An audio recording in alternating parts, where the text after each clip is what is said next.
오늘 말씀의 제목은 나를 위하여 울지 말고, 나를 위하여 울지 말고라는 제목으로 하나님 말씀 보겠습니다. 예수님이 십자가에 달리신 곳이 어디죠? 골고다. 그렇죠. 골고다. 골고다 그럼 여러분 어떻습니까? 꼭 우리말 같지 않습니까? 뼈 골자에 언덕 고자. 그래서 뼈의 골짜기, 뼈의 언덕, 해골의 언덕, 뭐 이런 것 같잖아요, 그죠? 그런데 이 골고다라는 단어는 아람어입니다. 우리나라 말이 아니고 아람 말이에요. 그리고 이 골고다라는 아람어를 소리 나는 대로 읽었을 때 그게 뭐가 되냐면 갈보리가 됩니다. 라틴어로 읽으면 칼보리가 돼요. 그래서 이 갈보리도 여러분 어떻습니까? 꼭 갈보리 그러면 어떻습니까? 우리나라 말 같죠? 그런데 이거는 라틴어입니다. 이곳을 골고다라고 부르는 이유가 해골의 곳, 해골이라고 불리우는 골고다라 그러잖아요. 그래서 여기서 사형을 집행했기 때문에 해골이라고 나중에 부르게 되었구나라고 생각이 될 수 있지만 이곳을 멀리서 보게 되면 마치 해골처럼 보인다라고 해서 골고다라고 그렇게 불렀다라고 합니다. 오늘 본문을 보게 되면 예수님이 십자가를 지시고 가시는 길에, 그리고 예수님이 십자가에 달리신 그때에, 그리고 예수님이 십자가에서 죽으신 이후에 여러 부류의 사람들이 등장하고 있습니다. 그 하나하나를 좀 우리가 깊이 살펴보면서 오늘은 결론을 제가 먼저 말씀드릴게요. 여러분 설교를 들으시면서 나는 어디쯤 있는 사람인지 스스로 적용하는 시간이 되기를 바랍니다. 나는 어떤 사람인가? 이 중에 여러 사람들 중에 나는 어떤 사람인가? 이렇게 오늘 한번 들으시면서 설교를 들으면서 나에 대해서 적용하는 시간이 되길 바랍니다. 우선 가장 먼저 등장하는 사람이 있어요. 이 인물은 구레네 시몬이라는 사람이죠. 누구라고요?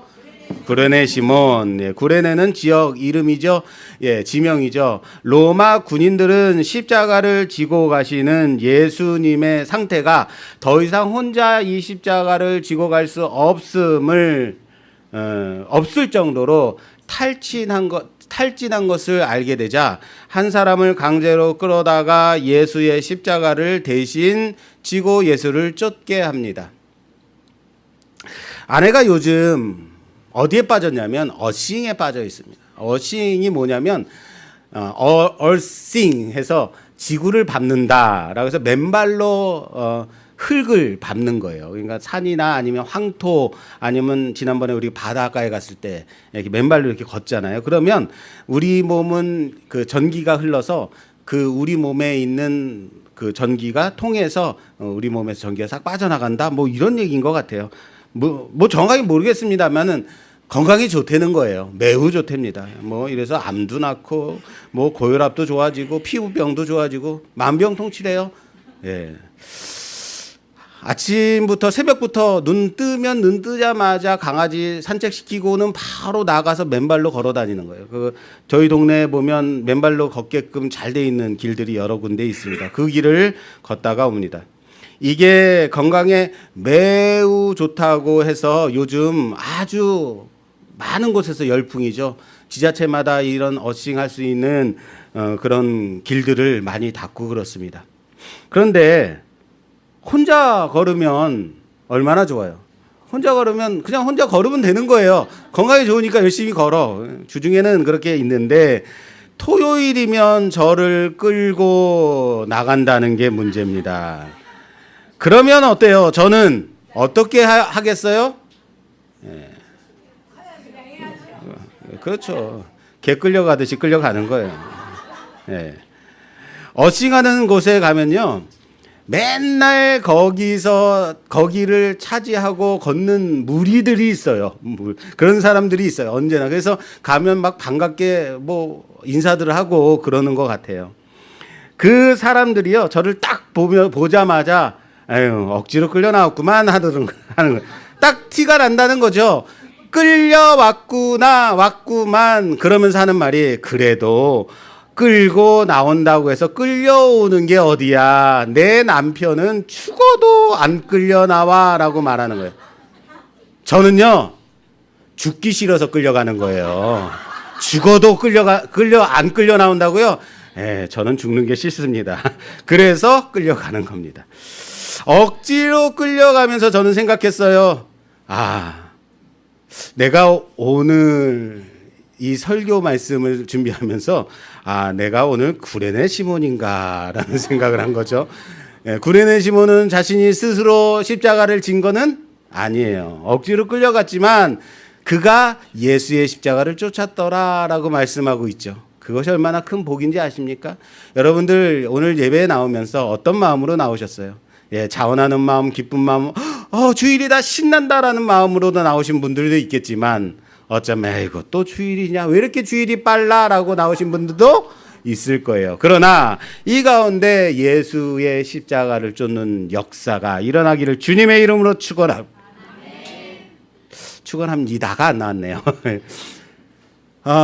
구레네 시몬은 강제로 예수의 십자가를 대신해서 지고 갔습니다. 이 사람을 가리켜 시골에서 올라온 사람이다라고 소개하고 있죠. 이 말이 무슨 의미겠어요? 예수를 따라 여기까지 찾아온 사람은 아니다라는 거예요.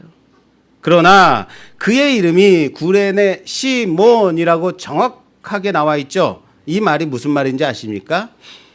한 번 십자가를 지고 따라갔다가 그냥 두고 난 끝났으니까 집에 가야겠다 하고 갔으면 이 사람이 시몬인지 아니면 베드로인지 알겠어요? 모르겠어요? 몰라요. 그런데 이것을 통해서 우리가 무엇을 알 수 있냐면, 이 사람이 이로 인해서 예수님을 영접하고 아마도 초대교회에서 적극적으로 활동한 사람이 되었다라는 것을 추정할 수 있죠. 그러니까 이 사람 이름이 시몬이다라는 것을 정확히 하는 거예요.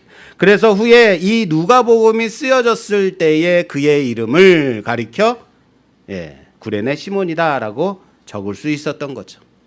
그리고 주님을 따르며 슬피 우는 여자 제자들이 있습니다. 그리고 이들 중에 몇은 예수님이 죽으시고 장사된 후에 그곳을 확인하고 장례를 위한 향유를 준비하게 됩니다. 그리고 안식 후 첫날에 예수님의 부활을 가장 먼저 목도한 자들이 되었다라는 사실을 우리는 알아야 됩니다. 예수님의 십자가까지 쫓아간 여자 제자들, 그들 중에 몇은 예수의 부활을 처음으로 목도한 사람들이 되었다. 그리고 예수님과 함께 십자가형에 처해진 두 행악자들이 있습니다. 하나는 자신이 십자가에 달려 죽어감에도 불구하고 예수를 비웃고 비방하는 강도가 있습니다. 나머지 하나는 너는 하나님이 두렵지 않느냐, 이 사람은 아무 죄가 없음에도 불구하고 십자가에 처형을 당한다. 우리의 마땅한 죄값을 당하는 것이나 이분은 아무 죄가 없으시다라고 당신의 나라가 임하실 때에 나를 기억해 달라고 고백하는 강도가 있습니다. 또 관리들이 있습니다. 이 관리들은 이들에 대해서는 비웃으며 자기는 남을 구원하면서도 자신을 구원하지 못하는도다. 하나님이 택하신 네가 만약에 하나님이 택하신 그리스도가 맞다면 너 자신도 구원할지어다 라고 하며 비웃고 있습니다. 여기 또 로마의 군인들도 있습니다. 예수의 옷을 찢어서 제비뽑아 나누어 갔습니다. 희롱하면서 네가 만일 유대인의 왕이면 네가 너를 구원하라 라고 희롱하고 있습니다. 그리고 말씀은 바로 이어서 이 군인들이 말하는 바, 네가 만일 유대인의 왕이면 너 자신을 구원하라 라고 말하자마자 말씀이 어디로 가냐면 바로 이어서 38절에 그의 위에 있는 유대인의 왕이라 쓴 패가 있더라 라고 말씀하고 있다라는 거죠. 이게 뭐냐면요, 여러분 영화라면 로마의 군인들이 희롱하며 네가 유대인의 왕이 맞냐? 네가 유대인의 왕이냐? 그렇다면 너 자신을 구원해봐라. 내 자신을 먼저 구원하라 라고 놀리는데 카메라의 앵글이 갑자기 어디로 올라가는 거예요? 예수의 십자가 위로 쫙 비춰지면서 예수의 십자가 그 위에 있는 패에 쓰인 유대인의 왕이다라는 글귀를 보여주고 있는 구도인 거죠. 멋있지 않습니까? 네가 유대인의 왕이냐? 그런데 카메라가 착, 예수님은 아무 말씀도 안 하시고 카메라가 그것을 비추는 거예요. 유대인의 왕이다. 그리고 이젠 백성들이 있죠. 백성들의 두 부류가 있습니다. 백성들은 두 부류로 보여지고 있는데요. 우선 27절의 백성들이 있습니다. 27절에는 또 백성과 및 그를 위하여 가슴을 치며 슬피 우는 여자의 큰 무리가 따르는지라 라고 되어 있는데 여기에 백성이 있어요. 그리고 또 하나의 백성은 35절 마지막 뒷부분의 35절 말씀에 백성은 서서 구경하는데 관리들은 비웃어 이르되 저가 남을 구원하였으니에 이 백성들이 또 있습니다. 자, 이게 무슨 말이냐면요. 어떤 차이가 있냐면 슬피 울며 예수님을 따르는 여인들과 함께 언급된 백성이 있는 거죠. 이들은 아마도 그 마음 속에 함께 그 마음을 함께하는 백성들을 나타내고 있지 않겠나 생각이 돼요. 그러나 비웃는 관리들과 35절에 함께 언급된 백성들은 아마도 그 비웃음에 같이 동조하며 구경하는 백성들인 듯합니다. 자, 우선 여기까지의 십자가를 따르는 사람들을 통해서 본문이 말씀하고자 하는 교훈이 무엇일까 한번 생각하고 넘어가겠습니다. 아무것도 모른 채 그냥 끌려와서 십자가를 대신 지고 가는 사람이 있습니다. 주님의 십자가 뒤를 애통해하며 따르는 무리들과 여자 제자들이 있습니다. 그리고 주님의 말씀이 나오죠. 그 말씀 한번 보고 넘어가겠습니다. 예수님이 이들을 바라보시면서 하시는 말씀이 28절에서 31절까지의 말씀입니다. 28절에서 31절까지 봉독해 주세요.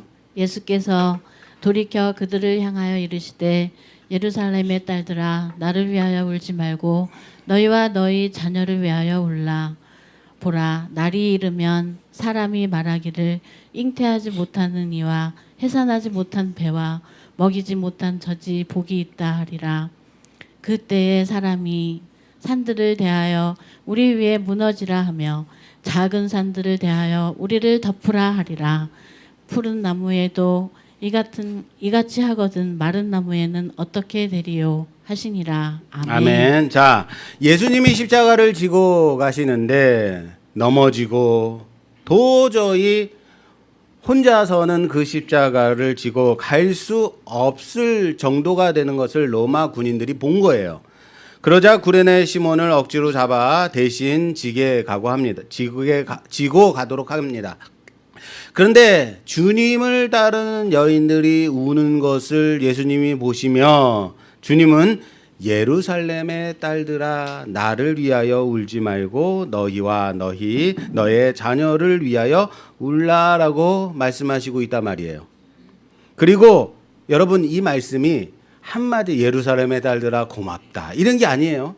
결코 짧지 않은 말씀이잖아요. 보라, 날이 이르면 사람이 말하기를 잉태하지 못하는 자와 해산하지 못한 태와 먹이지 못한 젖이 복이 있다라고 할 것이다. 그때 사람이 산들을 대하여 우리 위에 무너지라 하며 작은 산들을 대하여 우리를 덮으라 하리라 라고 말씀하고 있단 말이에요. 여러분 이 말씀을 보면서 이건요 그냥 예수님께서 근엄하게 예루살렘의 딸들아 하면서 에코 잔뜩 넣어가지고 딸들아 라라라 이렇게 하시는 말씀이 아니라는 거예요. 왜요? 예수님의 지금 상태가 어때요? 혼자서 십자가를 지고 갈 수 없을 정도로 탈진했단 말이에요. 한마디 꺼내기조차 힘든 상황이라는 거예요. 그런데 정말 마지막 모든 힘을 쥐어짜서 정말 그들을 위한 간절한 아마 유언과도 같은 마지막 말씀을 하고 계신 거겠죠. 그게 무슨 말씀이에요? 여기 잉태하지 못하는 이와 해산하지 못하는 태 그리고 먹이지 못한 젖은 다 뭐예요? 같은 것을 말씀하고 있는 거죠. 다 하나의 말씀이에요. 세 번에 걸쳐서 똑같은 말씀하신다는 말은 뭐예요? 강조죠. 강조하는 거예요. 그런데 이 반복되는 말씀이 이미 누가복음 앞에서 있었다는 것 아십니까? 누가복음 21장 23절에 그날에는 아이 벤 자들과 이번에는 뭐예요? 아이 벤 자들이에요. 배지 못한 태가 아니라 아이 벤 자들과 젖 먹이는 자들에게 화가 있으리라. 뭐가 있다고요? 화가 있으리라. 이는 땅에 큰 환난과 이 백성에게 진노가 있겠음이라 라고 말씀하고 있습니다. 어떠한 자에게 화가 있을지를 이미 말씀하셨다고. 화가 있으리라.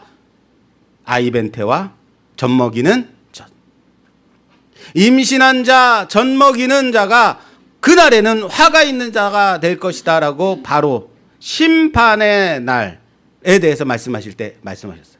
이것을 오늘은 반대로 잉태치 못하고 젖 먹이지 못한 자에게 대해서 그들이 복이 있다라고 말씀하고 있단 말이에요. 왜요? 그 심판의 날에, 심판의 그날에 그 고통이 얼마나 크고 무섭고 두려울지에 대해서 반복해서 강조하고 계신 거예요. 그것이 얼마나 크고 무겁고 두려운지 산들을 대하여서 우리 위에 제발 무너져 달라고, 나를 빨리 죽여 달라고, 작은 산들을 대하여서 우리를 덮으라고, 빨리 덮어서 내 생명을 걷어가 달라고 할 정도의 심판의 엄중함, 그 고통의 참혹함을 말씀하시는 겁니다. 지금은 학교에서 체벌하는 문화가 거의 사라졌지만 여러분 예전에 우리 학교 다닐 때는 어땠어요? 예, 선생님께 참 많이 맞고 다니지 않았습니까? 아니 이게 무슨 저만 맞고 다녔다는 거예요 지금요? 예. 목사들만 맞고 다니고 성도들은 착한 모범생이고 좋다. 예, 좋습니다. 예. 왜 맞았어요? 떠들어서 맞고, 까불다가 맞고, 공부 안 한다고 맞고, 친구들과 싸운다고 맞고, 그냥 이래저래 계속 맞고 다녔어요. 그죠?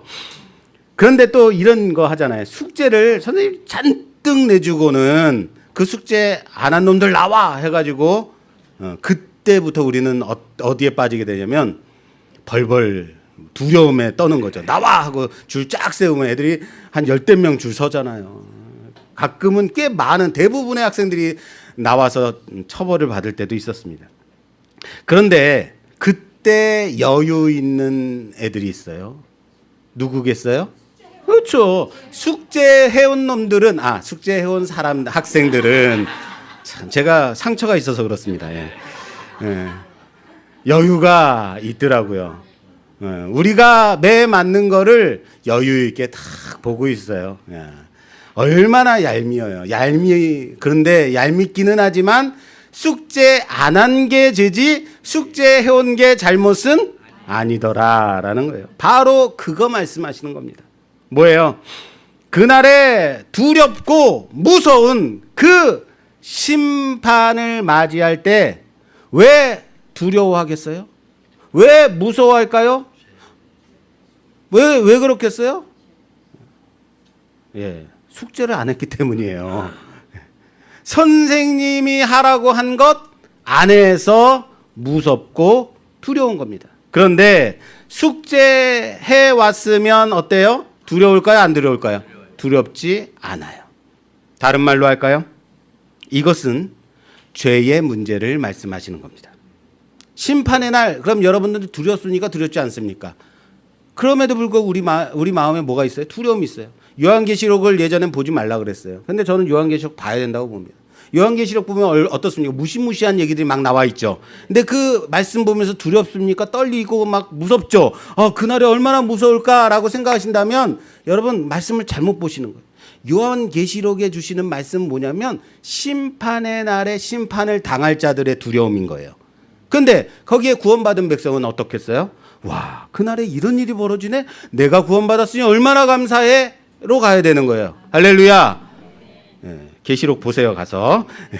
죄로 인해서 그날에 하나님의 심판을 받게 되는 그때 죄 있는 자들은 어서 나를 죽여달라고, 죽음이 어서 자신들을 덮쳐달라고 애원하는 겁니다. 그러나 죄 사함 받은 자들은 두려울 것 없다라는 사실을 믿으시길 바랍니다. 죽음을 이기신 예수님과 함께 생명의 부활을 얻게 되기 때문입니다. 우리 옆 사람과 인사합시다. 죽음을 이기신 예수님의 부활을 함께 맛봅시다. 요게 긴 거예요, 지금요? 이걸 못 하시는 거예요? 주님은 다시 말씀하십니다. 31절에 푸른 나무에도 이같이 하거든 마른 나무에는 어떻게 되리요? 여기 푸른 나무는 무엇입니까? 생명 있는 푸르른 나무죠. 마른 나무는 어떻습니까? 죽은 나무죠. 쓸데없어 버려질 나무를 가리키는 겁니다. 푸른 나무는 무엇을 가리키는 것일까요? 죄 없음에도 불구하고 우리 대신 죄값을 치르시는 예수 그리스도를 비유하고 있는 겁니다. 마른 나무는 무엇이겠습니까? 자신의 죄로 심판을 당할 자들을 가리켜 비유하시는 말씀이죠. 자, 봐라.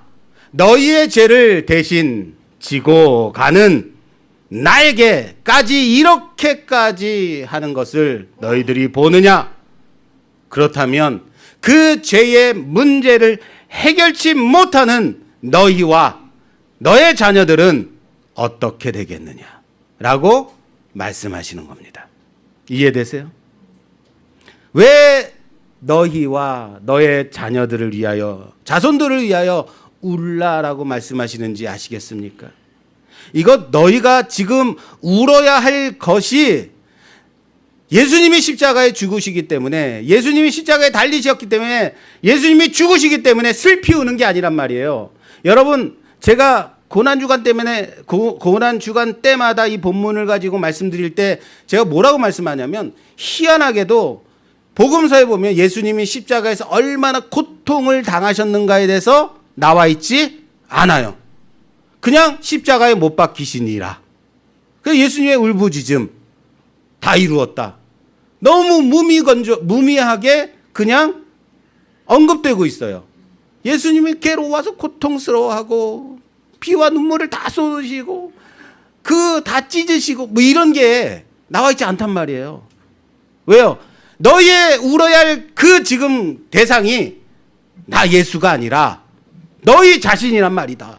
너희가 지금 울어야 하는 것은 너희 대신 너희의 죄를 대신 지고 십자가를 지는 나를 위해서가 아니다.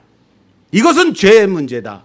너희와 너희 자신, 너희 자손들이 스스로 해결하지 못할 그 죄로 인해서 그 심판을 당할 그것을 위해 애통하고 통곡하라 라는 말씀이라는 사실을 믿으시길 바랍니다.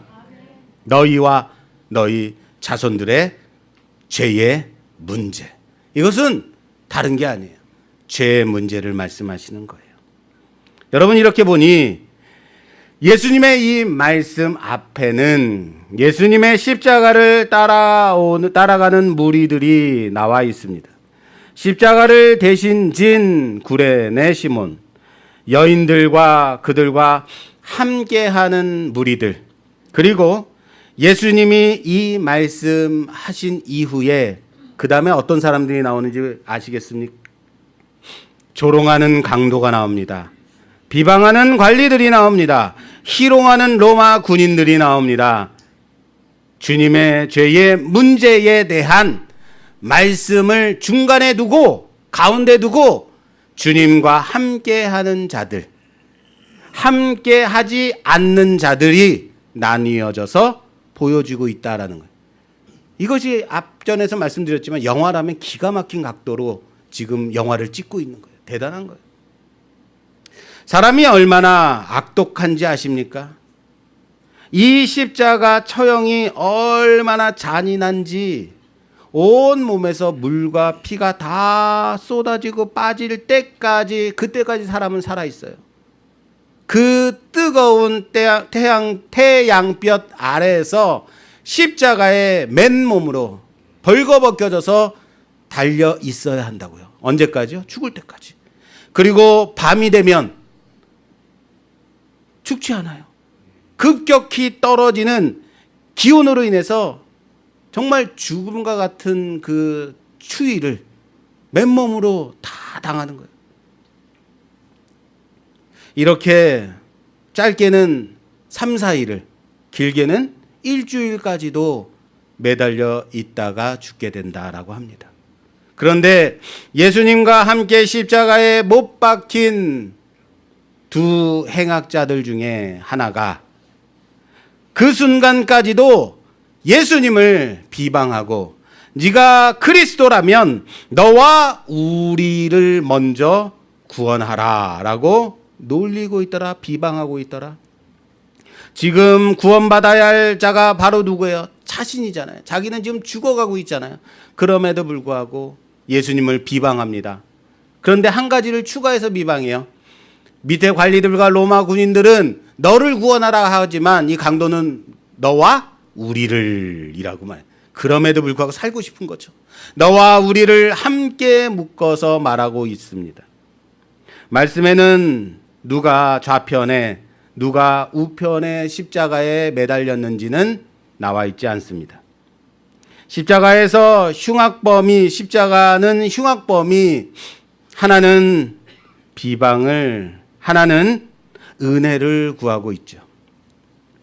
여러분, 놀랍게도 성경은 은혜를 구한 강도가 얼마나 덜 악한지 말하지 않고 있다는 거예요.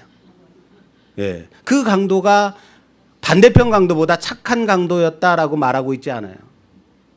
이 사람은 착한 사람이냐라고 말할 때 여러분 보세요. 이 사람이 착한 사람이다라고 말할 때 그냥 착한 사람이라고 말하면 착한 사람이구나라고 생각될 수 있지만 여러분 이렇게 생각해 보세요. 그곳이 만약에 감옥이면요. 감옥 안에서 죄수를 보고 이 사람은 착한 죄수야라고 말한다면 죄수 중에 가장 착한 죄수인 거죠. 그래도 뭐예요? 죄수이죠. 맞아요. 그래도 죄를 짓고 들어온 죄수일 뿐인 거예요. 이 사람은 아주 나빠라고 말할 때 그래도 그곳이 교회 아니라면 어떻게 교회 다니는 사람이 그딴 식일 수 있어라고 말하는 이거 생각하지 마시고 그럼에도 불구하고 교회 안에 있을 때 나쁜 사람이다라고 말할 때 교회 안에서의 나쁜 사람인 거죠. 무슨 말인지 이해되세요? 감옥에 있는 죄수가 누명을 쓰지 않았다면 아무리 착해도 죄수에 불과하다. 착한 사람 중에 나쁜 사람과 나쁜 놈들 중에 착한 놈. 무슨 차이인 줄 아시겠어요? 그거예요. 말씀은 단지 죄의 문제가 어떻게 해결이 되는가를 말씀하고 싶은 거예요. 이 강도가 그래도 옆에 비방하는 강도보다 죄를 덜 지었다. 비방하는 강도에 끌려서 억지로 강도질을 했다. 이거 말하는 게 아니라 그래서 참작할 요인이 있었다가 아니라 죄의 문제가 어떻게 해결이 되느냐를 말하고 싶은 거예요. 너희 스스로는 도저히 너 자신을 구원할 수 있다 없다? 없다. 죄의 문제를 해결할 수 없다. 그래서 예수님이 십자가에 달려서 죽으실 때 가상칠언이 나오죠. 그 가상칠언의 첫 마디가 뭡니까? 첫 말씀이 저들의 죄를 용서해 주옵소서 라는 말씀이에요. 무엇을요? 죄를 용서해 달라는 거예요. 지금 십자가의 가장 중요한 이슈가 뭐냐면 이 예수님이 십자가에 왜 달리셨어요? 그렇죠. 죄의 문제 때문인 거예요. 이 죄의 문제 때문에 십자가를 지셨고 십자가에 달리신 거예요. 그래서 저들의 죄를 사하여 주옵소서. 그리고 이젠 예수님이 십자가에서 숨을 거두십니다. 예수님이 십자가에서 죽으신 후에 나타나는 사람들이 이제는 나오게 됩니다. 그 부분 좀 살펴볼게요. 같은 장 47절에서 49절까지 봉독해 주세요. 7절에서 9절까지. 백부장이 그 된 일을 보고 하나님께 영광을 돌려 이르되 이 사람은 정녕 의인이었도다 하고 이를 구경하러 모인 무리도 그 된 일을 보고 다 가슴을 치며 돌아가고 예수를 아는 자들과 갈릴리로부터 따라온 여자들도 다 멀리 서서 이 일을 보니라. 아멘. 아멘. 가장 먼저 백부장이 나옵니다. 백부장은 로마의 백부장, 그리고 예수의 이 십자가 처형을 책임진 로마 군인인 거예요. 그러나 예수님이 숨을 거두자 그가 고백합니다. 하나님께 영광을 돌리며 이 사람은 참으로 의인이었도다 고백하고 있습니다. 놀랍지 않으십니까? 그가 사형을 집행하는 집행관이었다고요. 그런데 예수님이 숨을 거두시자 그제야 고백하게 된, 그 죽음을 보고 고백하는 겁니다. 이전까지의 로마 군인들은 예수를 희롱하는 자들이었습니다. 그런데 예수님이 죽으시자 이 백부장의 고백이 나오게 되는 겁니다.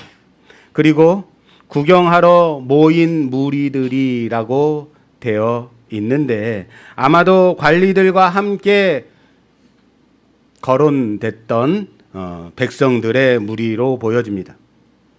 그들은 이제야 가슴을 치고 있습니다. 예수님이 죽으시자 그제야 가슴을 치는 겁니다.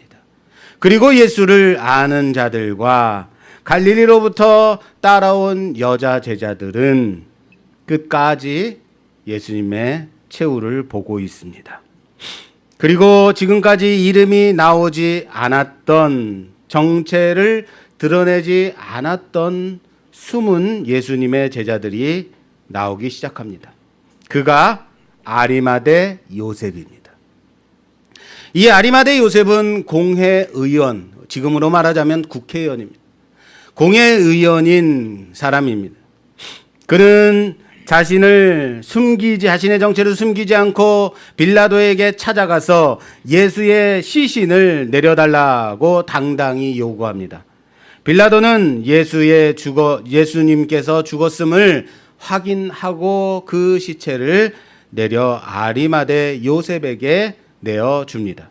그는 그 시체를 세마포에 싸서 한 번도 사용하지 않았던 무덤에 장사합니다. 누가복음에는 나와 있지 않지만 요한복음 19장 39절 이하에 보면 일찍이 예수께 밤에 찾아왔던 니고데모도 모략과 침향 섞은 것을 100리트라쯤 가지고 온지라라고 되어 있습니다. 요한복음 3장에서 몰래 밤에 예수님을 찾아와서 영생에 대해서 물어봤던 니고데모입니다. 이 사람도 고위 관료 출신입니다. 그리고 이 니고데모는 장례용품을 가져와서 예수님의 장례를 돕습니다. 주님이 돌아가시자 지금까지 보이지 않았던 예수님의 숨은 제자들이 하나하나 드러나고 있다는 사실 보이십니까? 도리어 이젠 더욱 숨어야 할 때 아닙니까? 자기가 존경하던, 자기가 따르던 그분이 돌아가셨으면 이제는 나에게 피해가 오지 않을까 하고 정체를 숨겨야 되는 것 아니겠습니까? 그럼에도 불구하고 자신의 정체를 숨김없이 드러내고 있다라는 겁니다. 그런데 여러분, 이때 정말로 보여야 할 사람들이 보이지 않더라고요. 누굴까요? 예수님의 남자 제자들이죠. 물론 요한복음에는 요한이 자신이 예수님의 어머니 마리아와 함께 십자가 밑에 있었음을 말씀하고 있습니다만, 대부분의 예수님을 따랐던 제자들은 여기 없더라는 겁니다. 어디 갔을까요? 도망갔죠. 숨었죠. 베드로는 통곡하고 있겠죠. 자, 주님의 죽음을 사이에 두고 지금까지 보여줬던 사람들이 있죠. 그리고 그들의 변화된 주님의 죽음 이후에 그들이 변화된 모습이 보이죠. 그리고 주님이 죽으신 이후에 드러나지 않았던 예수님의 숨은 제자들이 도리어 자신들을 드러내고 있다라는 것, 차이점이 보이십니까? 무엇이 달라졌길래, 무엇 때문일까요? 굳이 드러내지 않고 숨어도 될 때 도리어 자신들을 드러내고 있는 것일까요? 그러나 이게 진정한 주님을 향한 진심 어린 사랑이라는 사실을, 존경을 표하는 모습인 것 아십니까? 정말로 제자의 진가는 언제 나타난다고요? 진정으로 예수님을 따르는 그리스도인이라면 언제 그 진가가 나타날까요? 고난과 고통과 진정으로 핍박과 환난의 때에 그리스도인의 진가가 나타난다는 사실을 믿으시길 바랍니다. 그리고 이것이 바로 자신이 예수님의 제자임을 드러내는 용기라는 사실이에요. 말씀 마무리 짓겠습니다. 오늘 십자가 주변에 여러 부류의 사람들을 살펴봤습니다.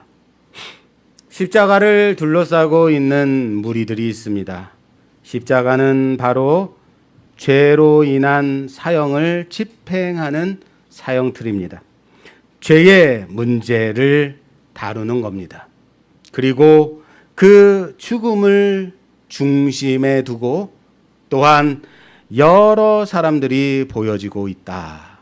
그러나 진정한 예수님의 제자들은 십자가의 죽음까지, 그 자리까지 따라온 자들이라는 사실을 믿으시길 바랍니다.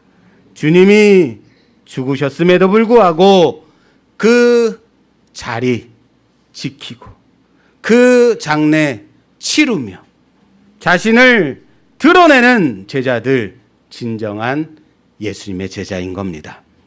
사랑하는 여러분, 여러분들께 묻겠습니다. 나는 어느쯤에 있는 사람일까? 나는 과연 예수님을 사랑한다고 하지만 정말로 예수님의 어디쯤까지 따라가는 제자인가? 좀 생각해 봤으면 좋겠습니다. 여전히 비방하고 희롱하고 놀리는 자는 아닙니까?